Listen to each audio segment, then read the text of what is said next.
Hey, how's it going? Hopefully you've been enjoying the series of articles that I wrote on the refab of my 2005 R1200 GS at 80,000 miles. My fuel pump computer broke, and that led to kind of a cascade of other issues that saw us take the cylinders off the bike.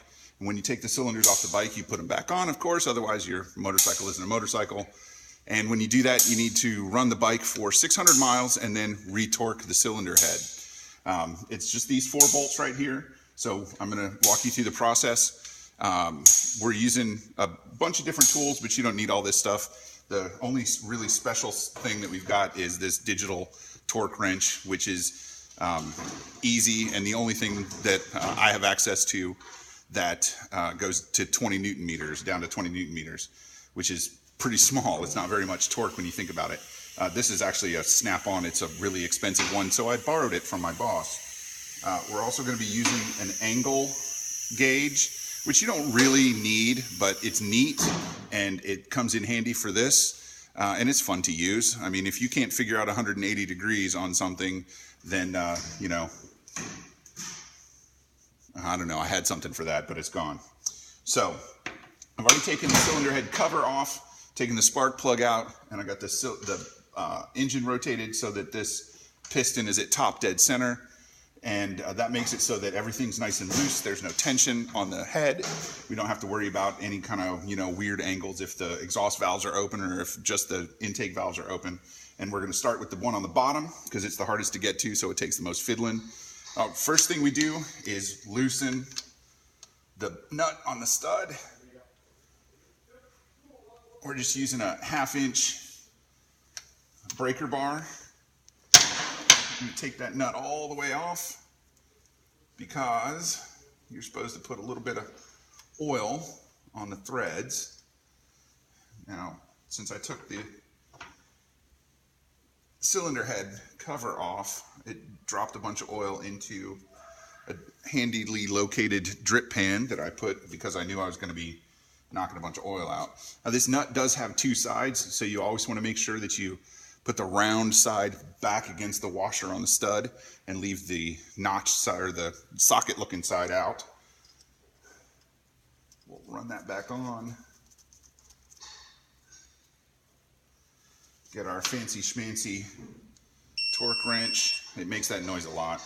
When it gets to the number, it'll start. These are actually really cool.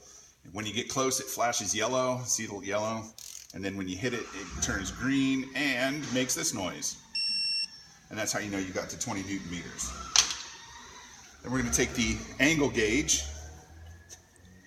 It's got this little locator on it to hold you steady on whatever it is you locate it on. We're going to stick it right there. Then you set the dial to 0. And we're going to run this around to 180 on the dial. Now, if your gauge starts to move, then you have to stop, loosen it, do this all over again. 180, there we go. Now, I know I'm not going to need this extension on the other ones, so I'm going to take that off because it just kind of gets in the way. Plus, this is actually the second time I did it. I'm going to make sure I got it right. And now we're just going to move around and do all of these. Lefty loosey, righty tighty.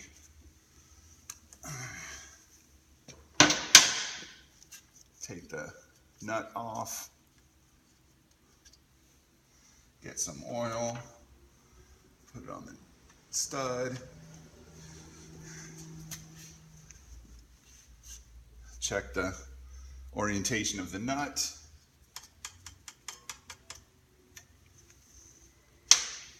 Torque wrench to 20.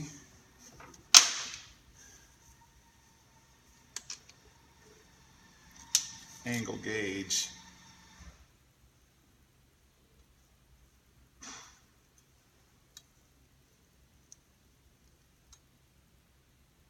to 180.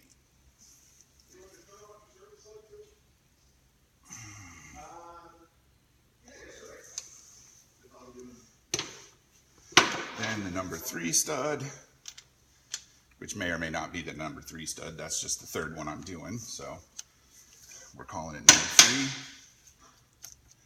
Take it all the way off. A little bit of engine oil. This is just plain engine oil that drained out when I took the cylinder head cover off. I think I said that, but I just want to be clear. Check the orientation of the nut. Notice there's no Loctite or anything on this. These go on wet.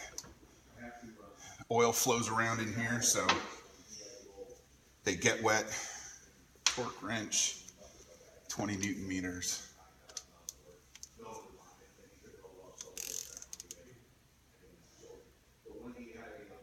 Bam.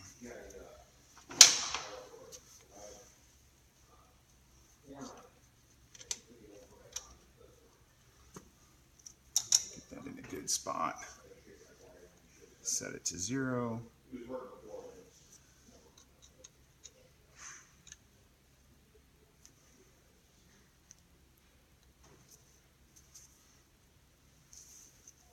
Go to 180.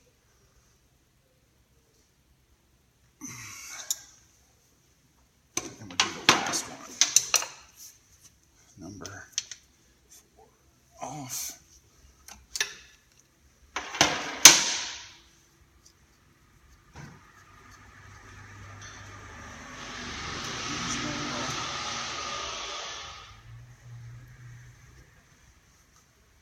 Check the orientation of the nut.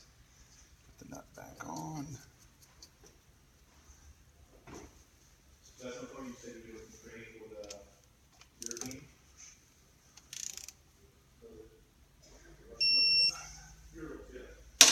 So on this one, let's do it the old-fashioned way. If you don't have an angle gauge, it's no worries. You can eyeball the angle. It's not as accurate, but it works just fine. Okay, I'm going to use an extension on that to make sure I bang into my crash bars. Sorry, engine protection bars.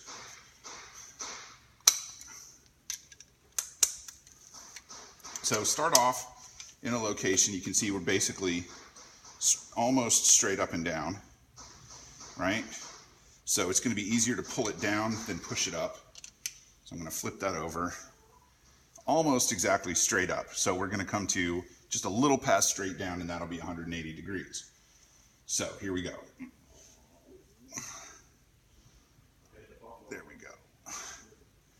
So you don't need that fancy angle gauge, but if you're like me, you like using fun tools, and learning how to use stuff like that makes you a little bit more conversant when people ask you questions.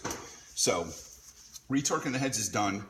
Now the next step is to check the valve clearances, out exhaust and intake, and make sure those are fine, and then do the other side, which I'm not going to show you because it looks exactly like that. And there's plenty of videos out there on how to check your valves on these 4-valve engines. So hope you enjoyed the series on my 80,000 mile revamp update salvation of the bike. It runs better than ever. The next thing I think I'm going to need to do is have the Öhlins rebuilt. Luckily for me, they came on the bike when I bought it, so that wasn't a huge outlay for me. But when I get them rebuilt, I'll have them sprung for my weight, which is definitely more than the guy that I bought the bike from. And it'll be fun and games from there. So take it easy. See you soon.